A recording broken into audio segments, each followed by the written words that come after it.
Hey, welcome back to Beer Geek Beer Reviews. And tonight, I'm kind of irritable because I happen to be watching the Steelers and Patriots game. You might hear that playing in the background, but at the same time, I'm like, damn you, Brady. And that's all I'm gonna say. But at the same time, I'm coming in with a fantastic, wonderful brew, coming in from Massachusetts, and this is the Spencer Trappist Imperial Stout. And when I say Trappist Imperial Stout, yes, my friends, yes, my friends, yes, my friends, I made sure that you can actually look down on the inside of the bottle and you could see that there is a yeast cake laying down there on the bottom of the bottle. Yes, my friends, I've even did that myself. I'm looking down at the bottom. I know people may or may not make fun of me for this because of somebody else that I know. I don't digress. Look down at the bottom of the bottle. If somebody calls themselves a Trappist brewery, or even if they call themselves a Trappist ale, look down at the bottom. I don't care even if you're trying to pretend that you're a Trappist ale or Belgian ale, matter of fact.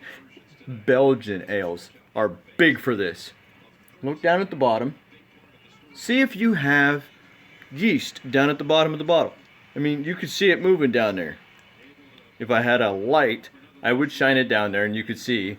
Let me turn it around. Maybe you can see it sliding. There's a yeast. There's yeast down there. Active yeast still left in the bottle. So with that said, let me go ahead and introduce to you the actual beer. Here it is. Dark as night, and yes, there it is. The game's playing in the background. You can see it, and you can see my Christmas tree. I went ahead and did it in my Cheers glass because Norm would not. Yes. Let me show off my Christmas shirt for some people, that like cats. I left my Christmas gift in your litter box. Yes, that is my Christmas shirt for the year.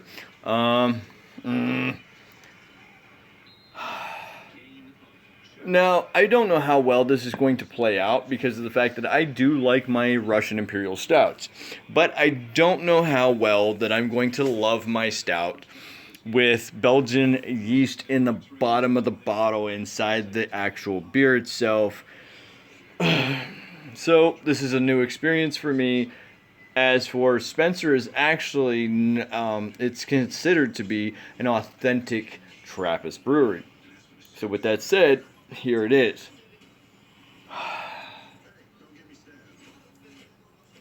I'm really smelling a lot of the Belgian yeast.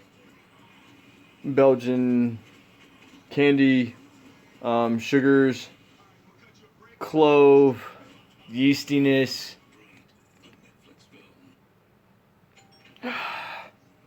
With maybe some cocoa notes, or maybe even some of that baked coke, chocolate notes, like Nesquik. I don't know. It's just like cocoa powder and a bunch of Belgian yeast. So let's go ahead and dip in.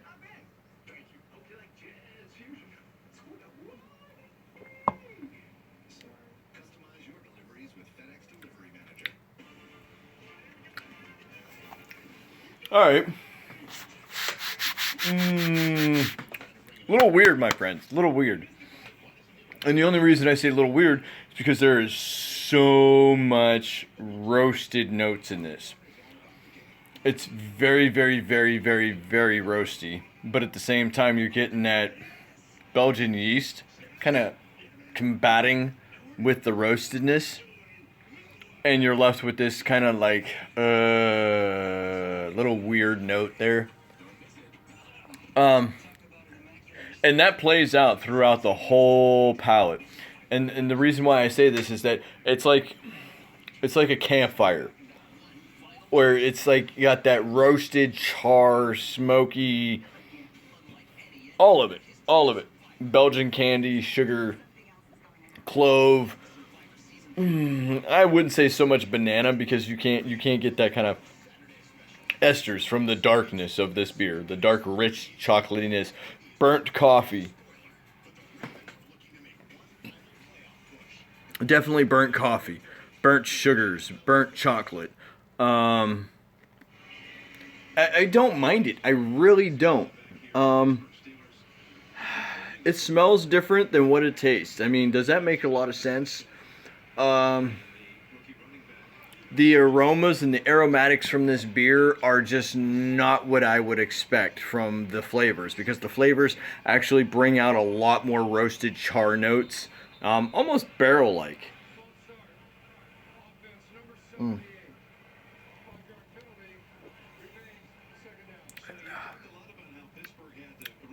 11.2 on the full ounces and 8.7 on the ABV.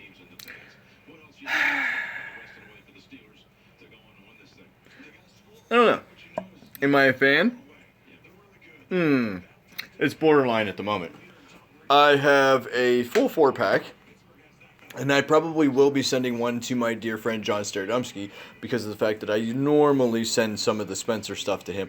If he hasn't already had it, I'm going to contact him and ask him personally if he's already had it, because I got this, and I'm not too sure if I've had this. I'm going to have to look back on my reviews, but I have what's called the Monk's Reserved Ale. It's their Trappist Quad. I'm not too sure if I've had that or not, so I'm going to look back and I'm going to see if I had that review done already. If I haven't, I will do that, and I will send him one of each. We have recently traded beers, and I will be sending him one of each, along with some other goodies. Oh, I got so many goodies. So many. But with that said, peace, pro, stew, sin. As always, rate, comment, and subscribe. If you guys have had this beer, let me know if I'm seeing something that is kind of like off flavors, or, you know, not so right. Because with the Belgian yeast and the chocolate notes and the char notes that they have actually done in this Imperial Stout, is the Imperial Stout part of it is really, really good. I don't digress against that. But with the Belgian yeast in it as well, it kind of throws things off a little bit. So if I'm like kind of seeing this totally wrong, let me know.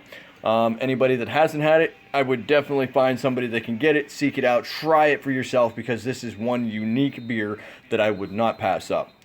Peace.